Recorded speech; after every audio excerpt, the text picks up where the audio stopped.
আজকের যে পরিস্থিতি এখন পর্যন্ত যেটা দেখতেছি তাতে একটা সুন্দর স্মুথ মসৃণ একটা নির্বাচন হওয়ার কোনো সুযোগ আমি দেখছি না, নাম্বার ওয়ান। এবং নির্বাচনের পরে পরবর্তী ধাপ কি হবে সেটা নিয়ে আমার শঙ্কা আছে। মানুষ প্রথমে উৎসুক হয়ে জিজ্ঞেস করে, ভাই ভোটটা কি হচ্ছে, ইলেকশনটা কি হবে? আমার কথা হচ্ছে এইটার জন্মটা কে দিল, এই কথাগুলো কেন আসছে? আমার এখানে অনেক প্রশ্ন, কেমন নির্বাচন পেতে যাচ্ছি? আপনি ইসিকে নিয়ন্ত্রণ করতেছে কে? ইসি সিদ্ধান্তগুলো দিতেছে কিভাবে? ইসি তার জুরিডিকশনের বাইরে ওই যে যেমন অন্যান্য নির্বাচন বন্ধ করে দেয়, আমি কোনোদিন শুনি নাই। এবং সরকার কি করছে? সরকার আমার কাছে মনে হয় তার একটা সেফ এক্সিট প্রয়োজন।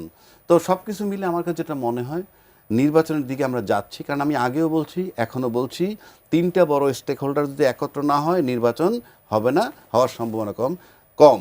তিনটা বড় স্টেক হোল্ডার, এরকম ক্রাইসিস টাইমে আর্মি একটা বড় স্টেক হোল্ডার, সবচেয়ে বড় দল হিসেবে ড্রাইভিং সিটে বসে আছে বিএনপি, তারা একটা স্টেক হোল্ডার, সরকার নিজে একটা স্টেক হোল্ডার।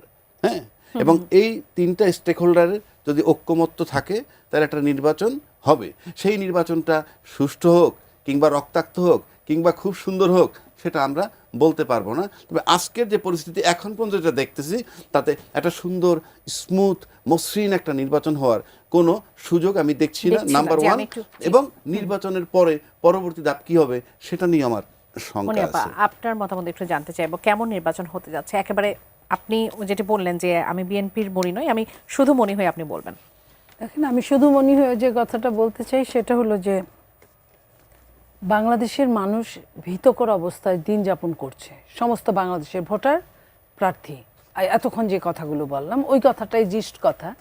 এই যে ভীত সন্ত্রস্ত জীবন নিয়ে জীবন পার করছে, তারা সকালবেলা উঠেই আগে খেয়াল করবে ভোটটা কেমন হচ্ছে।